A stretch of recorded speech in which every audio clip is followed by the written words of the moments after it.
Hello and welcome to the channel where today I am joined by the Brewster himself. Dan, how you doing, mate? Hey, very good. I've got a Spanish cedar candle here. This is my my daily smoke, so it's a good day so far. Nice. I specifically requested we have mood lighting for this video, so very happy about that. So if you're not familiar with Dan's channel, there'll be a link to it in the description. Dan does competitive Warhammer 40K content. There's a huge number of tactics and strategy guides on there, so do go check them out. They're incredibly well thought out and really well made, so definitely go check those out.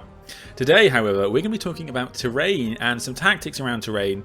To do this, we're going to have to talk about some of the way the rules work for any newer players who are watching the video. However, the aim of the video is to kind of give you a bit of a guide for how you can utilize terrain to your advantage. So we're going to start off with kind of the basics, which is, of course, hiding your army. So Dan, how can people utilize obscuring terrain to their advantage? You know, what kind of tactics can people use there?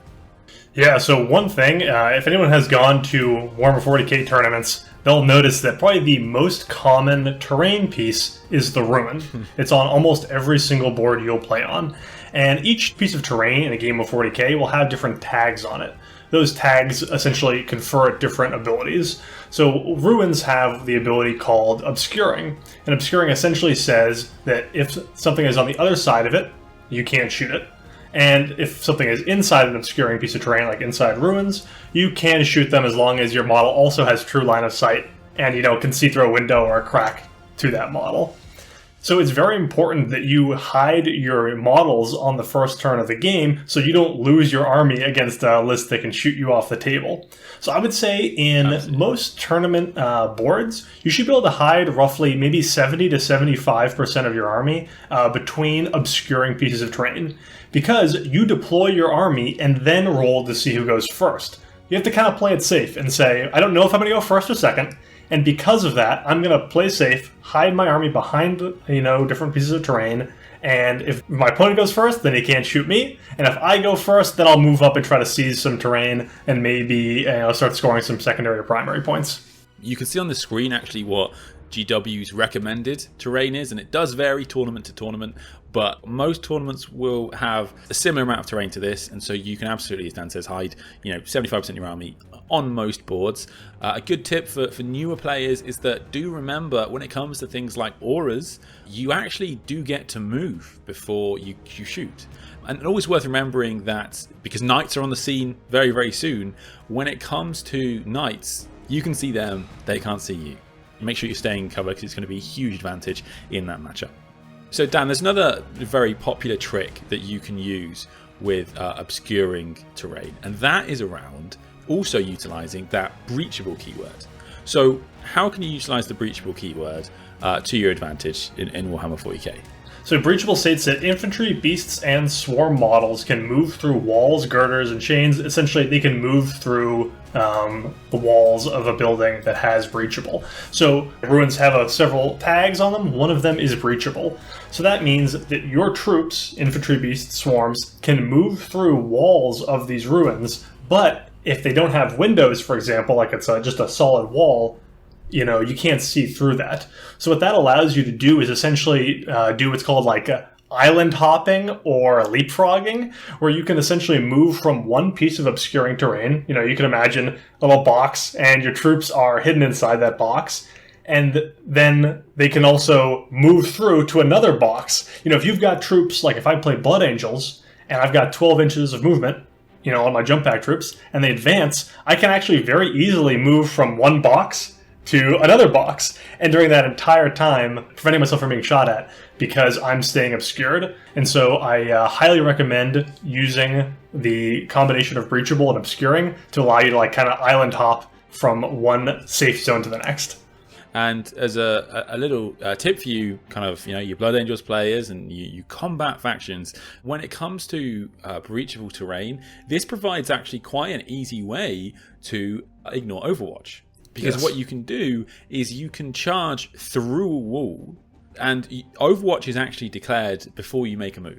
So your opponent at the point of declaring Overwatch can't see you, so they can't shoot you, and then you can get into combat. So let's move on then and talk about light cover, Dan. I think when you're newer to Warhammer 40k, you can forget how important it can be. We've just had the balanced data slate drop, and we've just had this Armor of Contempt rule where power armored factions can reduce AP by 1, and everybody's gone absolutely crazy about this. But you know what? You can add 1 to your armor save another way, and that is, of course, light cover. So make sure you're taking advantage of that.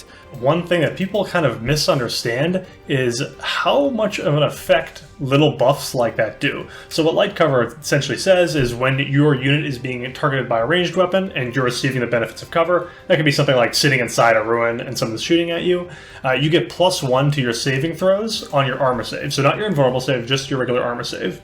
So let's take a pretty classic unit, something like an Intercessor, which normally has a 3+ save. If you go down to a 2+ save, it seems like, oh, it's just 3 to 2. What does that really mean? Whereas before you were failing on 1s, 2, and 2s, now you only fail that save on a 1. So you have half the amount of damage you take against something that is shooting with no AP. That is a massive difference. And I will say, light cover is actually done on a model by model basis. So it's very common in Warhammer 40k that objectives will be not by cover. In actual fact, when you deploy objectives, technically you're not allowed to deploy them on a terrain piece. And so that will mean, of course, a lot of the time that if you want to be on an objective, you're going to have to be out in the open and be shot. But this is the thing, not every model has to be on the objective. And so if there's a terrain piece nearby, like you can see in this example here, you can actually string out and still be benefiting from light cover with these 3 models, and so therefore they'll still be getting that cover save, and that, as Dan says, can absolutely make the difference between you keeping that objective or not. So really important. So yeah, another very popular choice is dense cover. So this is going to cover things like trees a lot of the time, or however they want to represent it on the battlefield. And this is a -1 to hit. And what's really important here is that if you are shooting through dense cover, you're also getting the -1. So you do need to be cautious about when you're actually going to be behind the dense cover. However, very notably with dense cover, if you are in the cover, you do not suffer that -1 to hit. So when you're thinking about how should I move my army, absolutely move into the wood, and that will mean that your opponent suffers that -1, but you won't. So really, really important there. Yeah, so the keyword dense terrain, this is also very, very common when it comes to Warhammer 40k tournaments. So yeah, like we just talked about when it comes to armor, -1 to hit actually can have a pretty significant amount of difference in affecting how much damage you take from an opponent.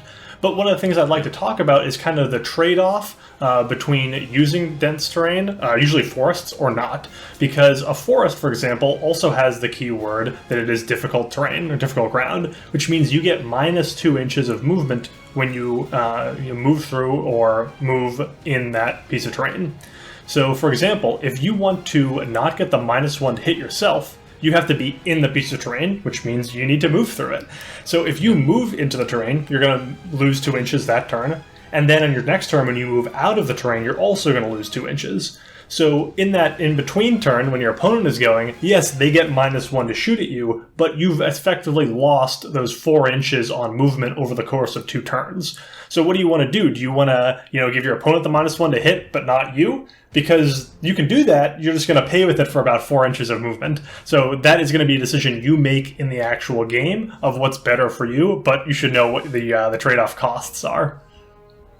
Yeah, it's important to remember with difficult ground as well, in terms of actual tactics, when it comes to screening yourself out, that is something you can bear in mind, because nobody is going to want to charge you out of deep strike if they're having to go through -2 to charge, right? So that can definitely be something that you think about as well. Mm-hmm. And so I guess the final thing that I wanted to ask you about, Dan, was defense line terrain. It's not as common as the other 2 types of terrain pieces, but it does come up. So how can people utilize defense line terrain to their advantage? Yeah, so one thing that people don't really use very often, at least in my tournament scene, is the term defense line, which says that if an enemy is within 1 inch of that piece of terrain, you can make a charge move against them as long as you end within 2 inches of that unit and you're touching the terrain. So that essentially means that, there is this idea that basically if you put your models close enough to a wall, your opponent can't fit their base in between, the wall and your model, and the distance is also further than 1 inch. So they can't attack you and they can't fit into you. And that is kind of a really bad thing that happens in a lot of terrain setups. The keyword defense line essentially gets around this and says, hey, you just have to touch the wall and then be able to attack across it. Absolutely. Can be a really important thing to do if you're combat army to kind of get around that. And they're also important to utilize if you're a shooting army, because a lot of the time they also have this defensible keyword as well. And the reason that's important is because that can allow you to overwatch on 5s or gain +1 to hit if you set to defend. So that's huge, right? That doubles the number of shots you're going to hit with it when you're overwatching. And so it can be really important for holding objectives. I just like to add too, so when you're looking at defensible, that is a keyword that is on ruins. It's on the GT pack, of tags for ruins. But I think, just like you said, a lot of people actually forget that that's a keyword. When they think ruins, they think obscuring and cover. And that's it. They just compartmentalize that, and that is what they call ruins. But yeah, when you charge someone in these ruins, or the thing that has defensible keyword, they can either overwatch on a 5+ and +1, doubling their hits on overwatch, or they can actually give themselves +1 to hit against the person who charged them. And so that is a significant change as well. And I would say that more often than not, the people I play against in tournaments don't choose any of those options because they completely forget that ruins even have the defensible keyword. Any other terrain kind of tactics that you find you often employ in your games of Warhammer 40k? I would add one more thing when it comes to terrain, and that is be willing to have a little bit of confrontation with your opponent if you think something is different than what they're telling you. I think that in tournaments and just sometimes games, this isn't exactly about terrain rules, but it becomes very important when it comes to line of sight. Sure. I think sometimes, especially as us gamers, we don't want to have a conflict. We play the game to have fun, and someone might say, hey, I can see your model, and you're like, well, I really don't think you can, And sometimes you just say, you know what, it's not worth the fight. Like, I'll just give it to them, but I think this is kind of lame. I really recommend that you don't do that, and if you ever feel like your opponent is trying to, push you to, or coerce you to say something, or feel like something's in line of sight or out of line of sight, just call a judge. Get a third-party person to, settle it. But don't be afraid to have that little bit of confrontation to make sure you're not getting cheated out of a game. I think that is very good advice and can apply to a whole bunch of things in Warhammer 40k. But yeah, that was all we wanted to cover. So, as I said in the intro, the plan here is to kind of cover the main terrain rules that you'll need to know, because there are a hefty chunk of them and they can be quite overwhelming. So these are some key tactics that you can use in your games of Warhammer 40k, and even on, let's face it, the varied terrain packs that we often get. So once again, Dan, thanks very much for coming on, man. Yeah, thank you so much for having me. Always happy to talk Warhammer 40k with anyone. And once again, do go check out Dan's channel, where he has got a whole host of content for you and how to improve your game. Thank you very much for watching, and I'll see you in the next video.